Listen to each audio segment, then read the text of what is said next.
a lot of people get this confused because they'll kind of interchange Alzheimer's with dementia. So dementia is an umbrella term. So kind of like how when you say someone has cancer, you don't know what specific kind of cancer. It's very similar with dementia. When you say someone has dementia, all it means is that they have memory loss of some kind, usually progressive.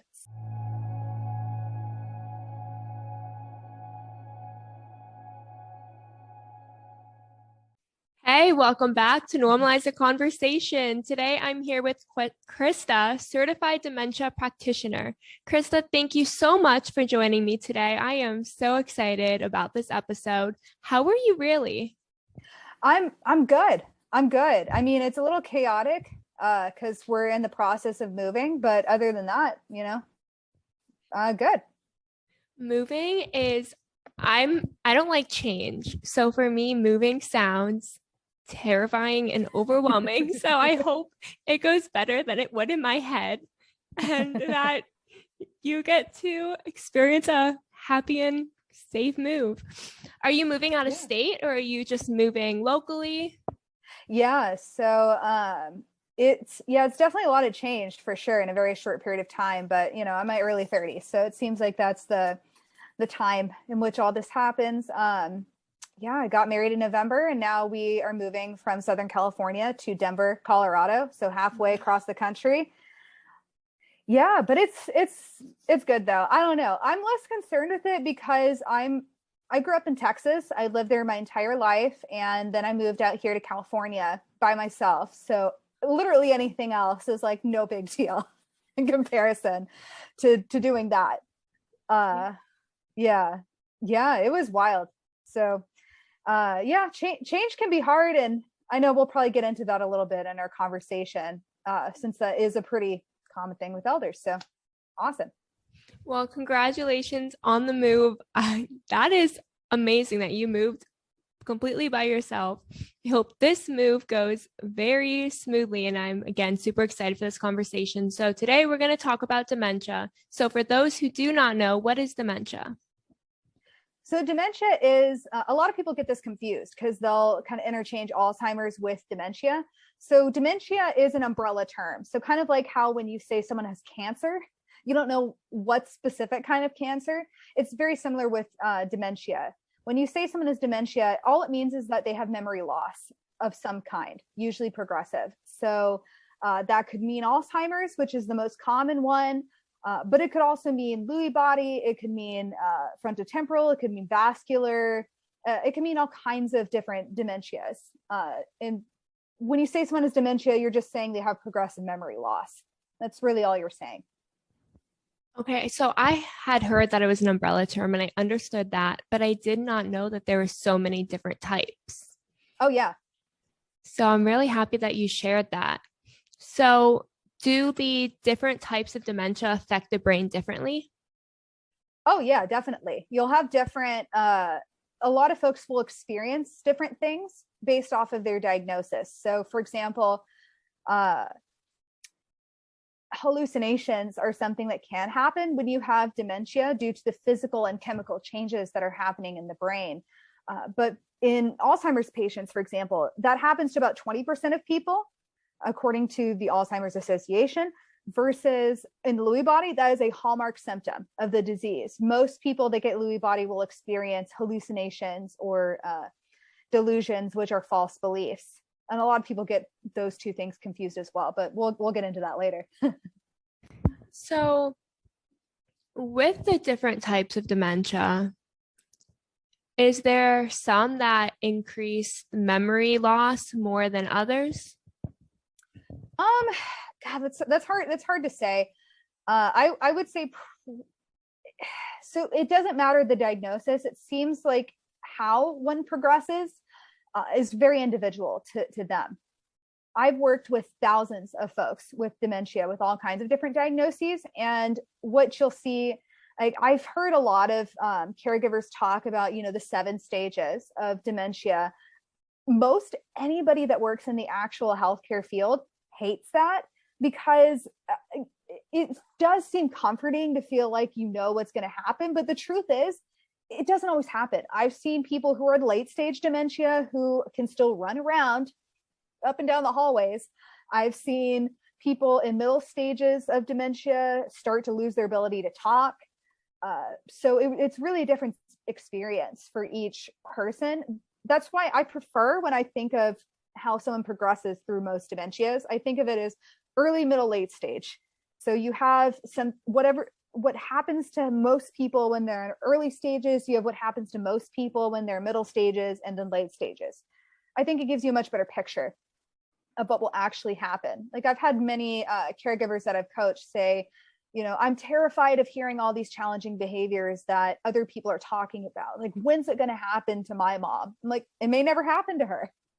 She may never get angry. I've seen some very, very sweet, confused older ladies or gentlemen. And I've seen really angry folks where the families have said before, like, oh, they were wonderful before this. So you just don't know. That's both the comforting thing and kind of the scary thing at the same time. Thank you so much for clarifying that, because, in television, in the media, the way they depict it, which is how most of us understand it and learn it, is that they're going to have complete memory loss. They're not going to remember your name, who you are.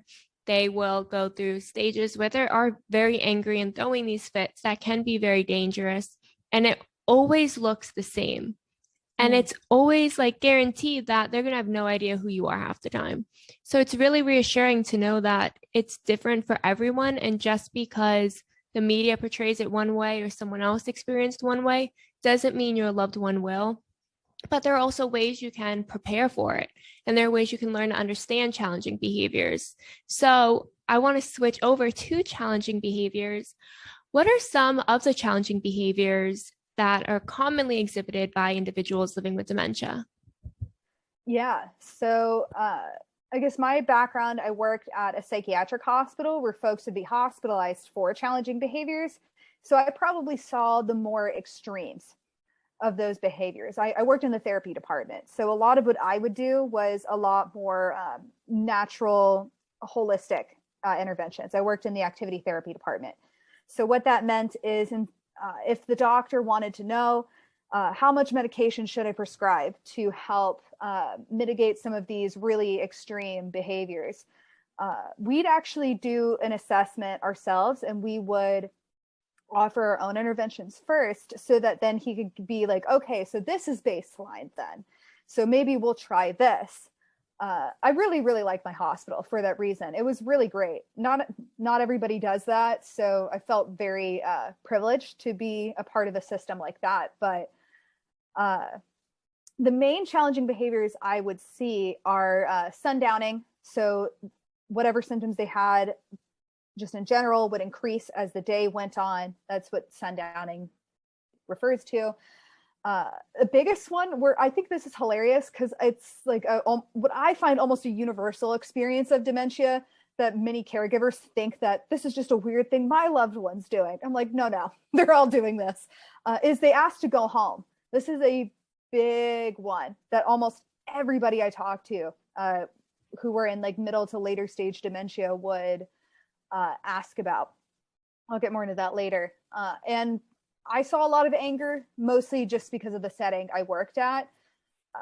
But again, even in the setting I worked at, not everybody gets super angry. That's just not how everybody reacts to memory loss or them declining in their physical and mental abilities. Not everybody reacts that way. So we did see a lot of folks that did react that way, though, and that's why they were hospitalized. So I'd say those are like the top three challenging behaviors I would see. Sundowning, I want to go home, anger. Thank you so much for sharing that, because again, we don't learn a lot about this. We don't hear a lot about it, and we kind of go into it blind when we have a loved one who is living with dementia.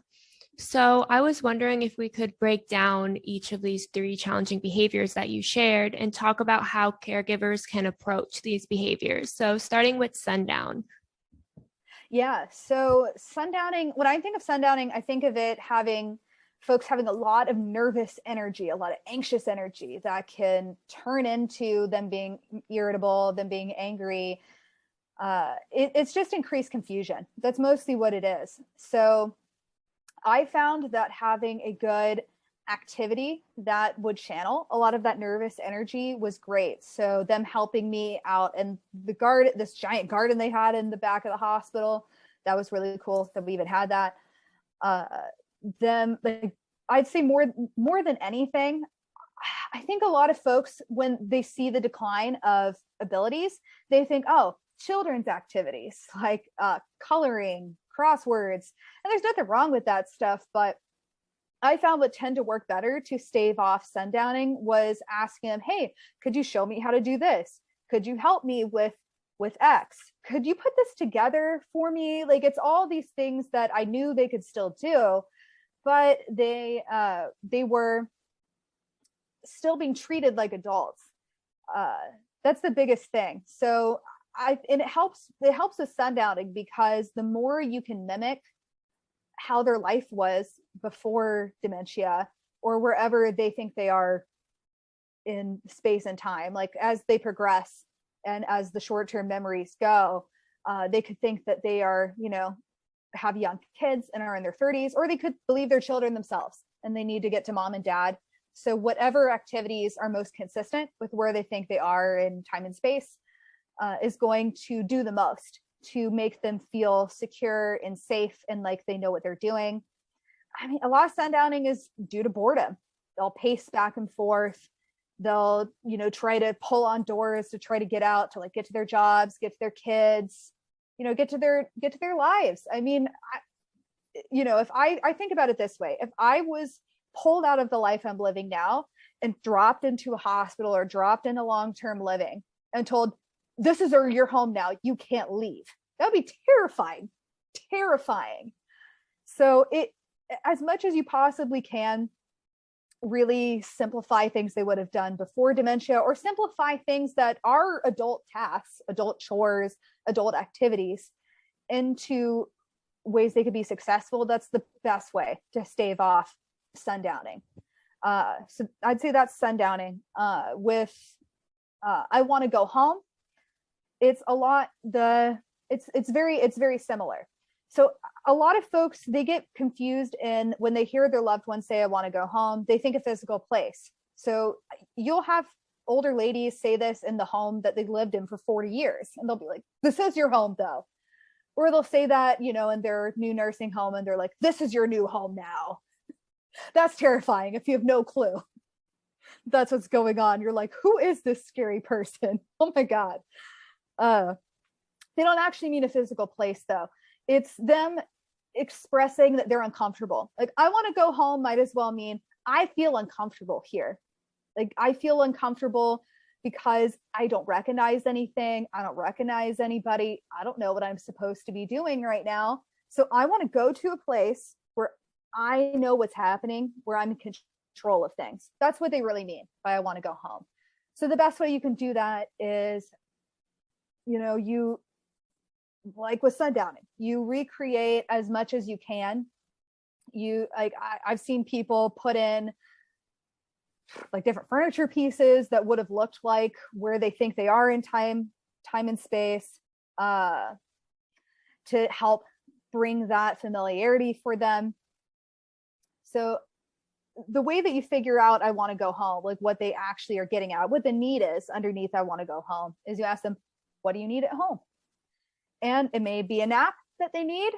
I think for one lady, one story, somebody told after, like one caregiver told after she had seen my YouTube video on this, is her mom kept on asking to go home to get her slippers.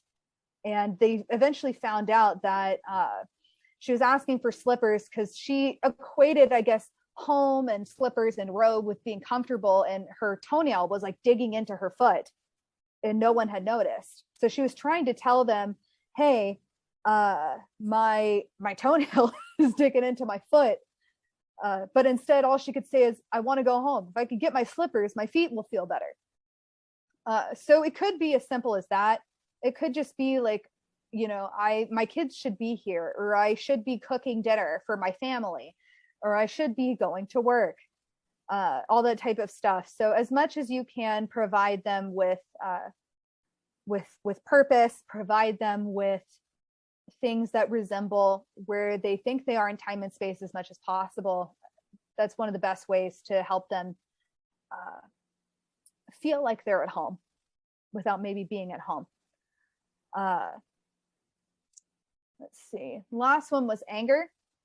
A lot of that is our folks respond to our facial expressions and our body language way more than we think they would. And the reason being is that they look to us to know how they should respond to things, or they look to us to know how they should react. So if you're super frustrated with them, like you'll notice if you're just like, oh my God, grandma, or something like that, you'll notice it's like, it's not my fault. Like you'll just see them, like the tension rise and responding to you. So I've noticed a lot of anger happens with them just responding to you. A lot of anger just could happen because, you know, they've forgotten something that they used to be able to know how to do. That's frustrating. So the best way to do that or to deal with that is I'll ask them, like, I first want to stay 6 feet away. I want to stay away. We called it striking distance. So get away from striking distance.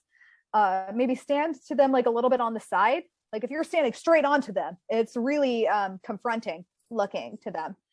And you stay with a very calm voice, like, do you want help or do you want to be left alone? And they'll usually be able to tell you one of those things. And if not, sometimes if they're just screaming bloody murder, I'm like, they're not going to be able to hear what I'm telling them anyways right now. Like some people's reaction will be like, I just need to be firm and tough, like tough parent. And it's like, they're not kids, first off. It doesn't even work with kids also. So I don't know why people think that that's going to be the thing. I found what works better is you just, sit close by, or you leave the room if it's safe for you to do that until they calm down. Then you come back when they're a little bit more calm and not fight or flighty. And then you get into their world. You figure out, okay, what is it that you need? What is the unmet need that is triggering all these overwhelmed emotions? So that's oftentimes really all it is. For some people, it could be something that requires medical intervention, but that was never my wheelhouse, was the medical intervention. But I tell people if they think that's what's right for their folks, to talk to a psychiatrist or a doctor that has experience with folks with dementia. But anyways, that's what I found work with sundowning, with I want to go home, and with anger. That is so much valuable information. And you brought up so many great points. One of them really being is within their time and space, where they think they are.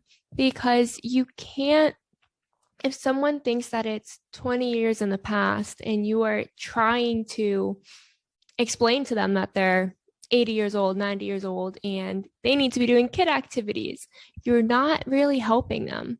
And it's so true that a lot of times we see, because we're kind of taught that it's just reverting back into a child. I've noticed that those are the words we tend to use. So we think, oh, kid activities, telling them to color.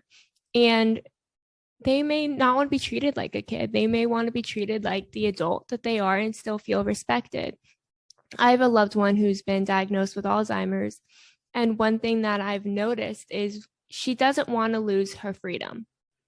So all the time it's learning to give her exercises and give her things to do that helps encourage that freedom, but within the bounds of what she can do safely. So I really love how you brought that piece up.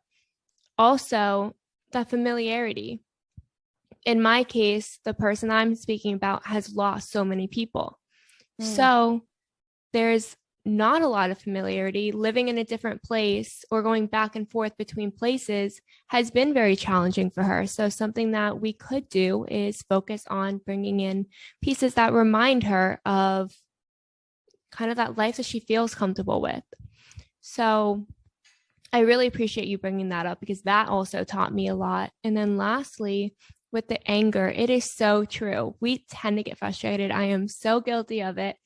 When someone is maybe asking you to repeat something multiple times, or they forgot something that you just don't realize, like, how do you forget this? Or they behave in a way that you just don't understand or you get frustrated with. It is so easy to get frustrated and respond with frustration, or for your facial expression to change, right? Or for your body language, you kind of pull back, cross your arms, or tighten your fist. That's what I'm known for, is when I want to calm down, I tighten my fist. And that's still alerting the person that I'm frustrated. And they do tend to get upset, tend to yell, and then I want to yell back. So recognizing that we can, first of all, stay that safe distance because it makes them feel safe and makes us feel safe, and being able to support them or allow them to get that frustration out, get my own frustration out in a separate room, and then continue a conversation when the time is right. So you brought up so many amazing points. And now, speaking of that, I want to switch over to the common frustrations that caregivers may experience. Yeah. I know you mentioned a few of them, like repeating. Oh man, yeah, just so many. I mean, so much of that. I think of it this way: your patience as a caregiver is like a battery. It's not like some people have it, some people don't. I mean, it's something that can be practiced, but ultimately there's only so long you could listen to someone scream, for example, and not just lose it yourself. So I think of in terms of responding to things as like, is this worth my energy? Is this worth it? A good example is, let's just say hypothetically, your loved one or your client had Lewy body dementia, and they're seeing a hallucination of like the dead family dog in the corner or something like that. And they're just, gently talking to it, like interacting with the hallucination. And you're just, a lot of people would react by saying like, nothing's there. And who knows what that would crop up. But the question I would ask is, do you need to interfere? Like, she's not a safety risk. She's not bothering anybody else. She doesn't seem distressed. She's not asking you to intervene in that. It's like, do you really need to? So that's one question to ask, and something that can really help with their independence as well. I think a lot of caregivers really create more stress for themselves and their loved ones by trying to intervene too often, just because maybe the behavior looks weird.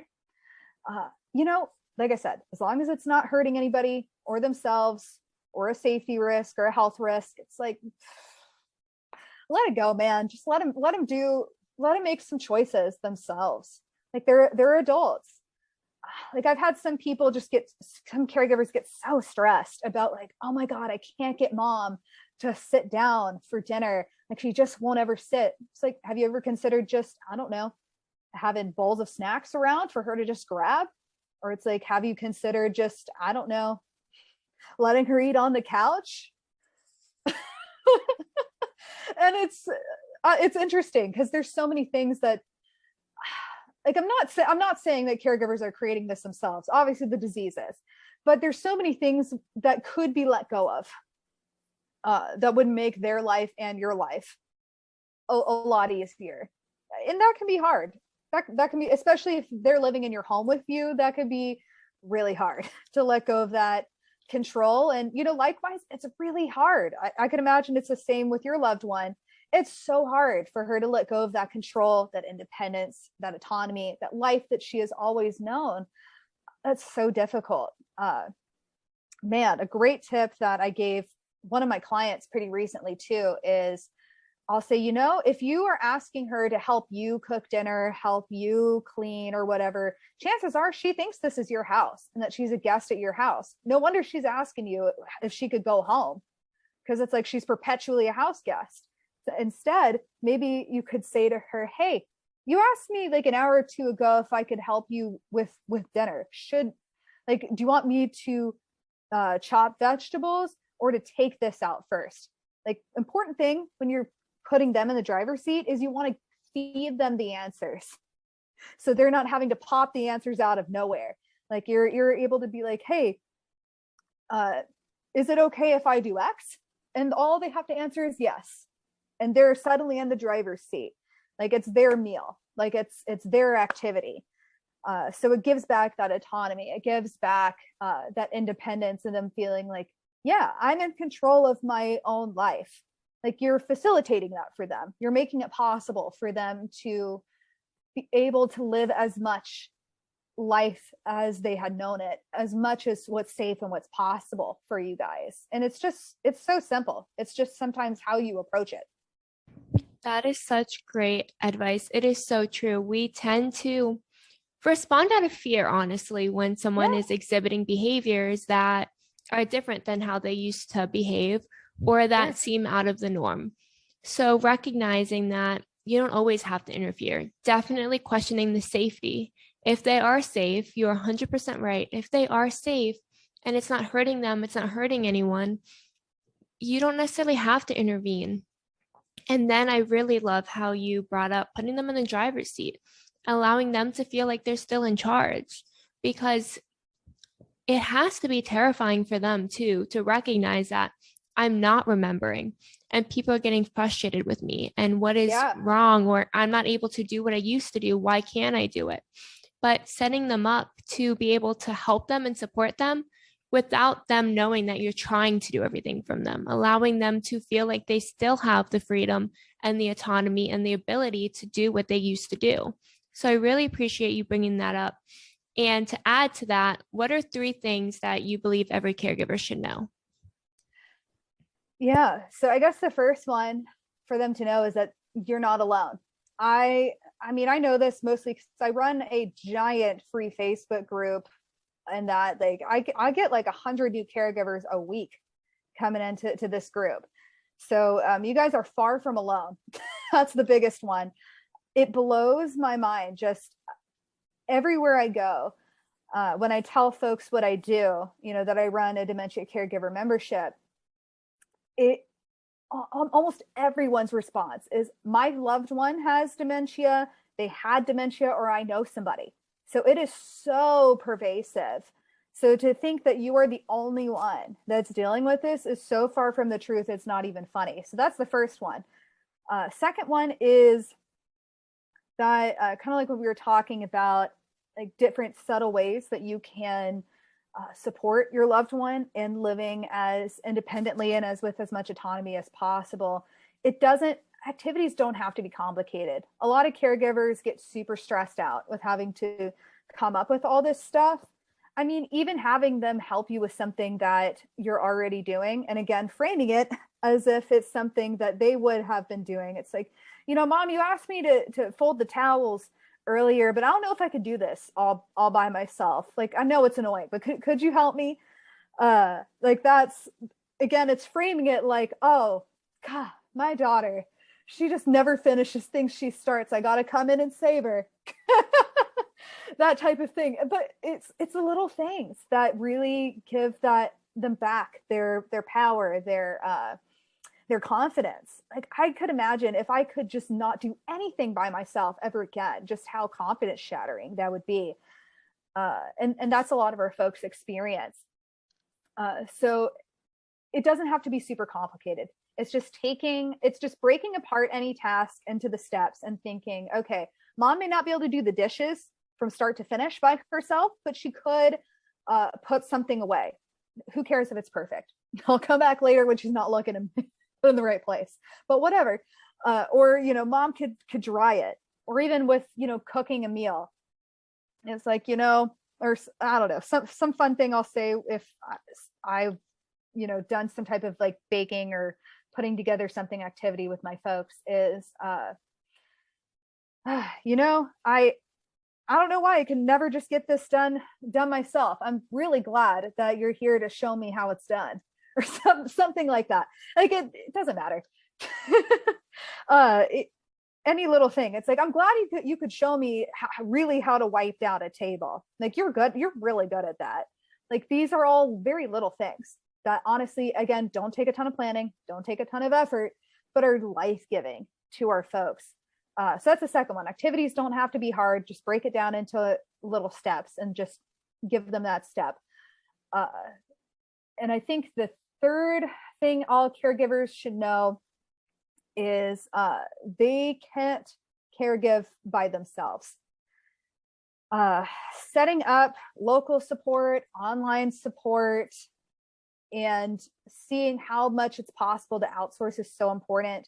There's government programs that you can get paid to be a caregiver, depending on what state you live. That's pretty cool. There's adult daycare centers that can be really great for caregivers to get a little bit of a break, as well as so many caregivers get so caught up in the drama of, not to minimize their experience, by the way, but the drama of the sibling that should be helping me. They never have. They've never done anything. I'm by myself in this. They left me with all this stuff. And, you know, granted, they're 100% right. I've made a joke, like if oldest daughters could just take over everything, like the world would run a lot more efficiently. I'll just say that. But what that blinds a lot of folks to is that chances are you have at least one person, whether they live locally or far away, that wants to help but doesn't know how. And they could help with something super little. Like one of my members, she lives I think a 2-hour round trip from the grocery store. She lives in a remote part of Montana. She asked her neighbor even, hey, do you think when you take the trip to the grocery store that you could pick up my groceries while you're there? It's just hard for me to get out with my loved one being at home. And oh my God, that person was so excited to be able to help her in a way that honestly she was going to go to the grocery store anyway. So just gave her the money, gave her the list, and just she did it. She got 2 hours back of her life every week. Like it could be that little. So I think once they see, like honestly, how excited, you know, some maybe distant friends, distant family are to take on a little thing that gives them the confidence to, you know, ask more people, take more things off the plate, to outsource more things. It makes a world of a difference, because you could tell people, oh, self-care is important all day long. But I'll tell you what, if your person is screaming next to you or constantly on the verge of falling nonstop, good luck. Good luck doing that. So yeah, the main things is like, you're not alone. This is affecting millions of people. Like it's ridiculous how not alone you are. Activities don't have to be nearly as hard as a lot of the listicles online make them be, and more people in your life want to help you. Like don't let the one who not use language. Don't let the crappy person in your life stop you from seeing the good people that are in your life that want to help. So I'd say those would be the 3 things. Those are amazing things to know. I think it feels very isolating, first of all, when you have a loved one with dementia, because it's not really talked about enough. So I love that you also have a Facebook support group that not only talks about it, but lets people know that they're not alone and allows people to talk about it together, to ask each other questions, to learn. I think that's just absolutely amazing that you do that. Secondly, the activities, like you've said before, those activities do not have to be complicated, but they don't have to be like a child either. Giving them something, setting them up with answers, like you said. Which one do you want me to do? Instead of making them come up with it. I know for my loved one, when we go out to dinner, I always give them a choice of 2 or 3 food options, because menus are so big, they're overwhelming. And I'm like, you know what? I bet you would really like this one. Or you've had these before and you loved them. Which one are you feeling tonight? Or I'm thinking of having this one. But another one I really like is that one. Which one do you think would be better? Kind of just setting it up so that there's not 100 items on a menu that they have to figure out, breaking it down for them. And then lastly, knowing you can't do it alone. That was something that I'm really learning, because I'm that person who likes to step up and be in control and take over everything. But I've been so lucky to have loved ones who've taken the responsibility of going to the doctors or organizing the medication or taking her a few nights a week. So being able to split it up and do it together instead of just trying to do it all myself has been so helpful. So those are 3 amazing things that everyone should know. And then lastly, let's wrap it up with, what are 3 action items for a caregiver to someone living with dementia to protect their mental health? Yeah, so kind of like what we mentioned before, Main thing, knows you're not a burden on the people in your life for reaching out for help. If anything, you are denying the people in your life the ability to really know you and your experience. And when people are able to know you and know your experience, they really know you. And we all crave intimacy and connection with each other. So just know you're not a burden on other folks. Chances are they probably want to help. They just don't know how. And it may not be, I don't know, them like watching your loved one for an afternoon or anything like that, but it could be them doing the research so that you find like the cheapest, best option to find somebody, to hire somebody that will. You just never know. So I'd say that's definitely the first one. Let's see. What else we want them to know? I'd say just, based off of what we've been talking about, it's not a guarantee your loved one will have any number of challenging behaviors, but if they do, it's okay. You're not doing anything wrong. It's just the disease, man. It just is. Like, there are things you can do that make it less bad, but I mean, no matter how you cut it, it's hard. It's really, really hard to take this on and to, I don't know, be that person. But you're the person that stepped up. And that's something to be really proud of. That you are the kind of person that steps up when things get hard. Because I can't tell you how many people have stories of family members or healthcare professionals that didn't. So that's the second thing. Third thing caregivers should know is that they have a lot more influence on how the day-to-day goes than they think they do. Oh man, it's, like I said, just how you approach things, how you set things up, even how you set up their environment around them makes a huge difference, and how comfortable they'll feel or how confused they'll be, how often they'll get angry or frustrated or whatever. So you have a lot more control than you necessarily think you do. So those would be the three things I would say. Krista, you have provided us so much useful information, so much helpful information that is just so hard to find and access. So I really appreciate you and all of the work you do to bring this information to light. So how can our listeners connect with you? Yeah, so I have a Facebook, I have a website, a Facebook page, a YouTube channel. Obviously, I have the free Facebook group. And if anybody out there wants to join a membership for caregivers, folks that are dealing with a lot of challenging behaviors, that want more holistic solutions to it, that aren't just, throwing some medication at them, then they'd be really interested in my membership, Dementia Caregiving Made Easy. I think the next time we're opening it up will be in May. I think we don't open it up a ton because we want cohesive classes of people having experiences together. So yeah, I have a bunch of free ways, and then I have one very affordable, low cost way. Like, if you can afford Netflix, you can afford this membership. So anyways, those are where you can find me. What is your website link? Yeah, you can find me at dementiasuccesspath.com. Thank you so much again for joining me today. I learned so much from you, and I'm sure all of our listeners did too.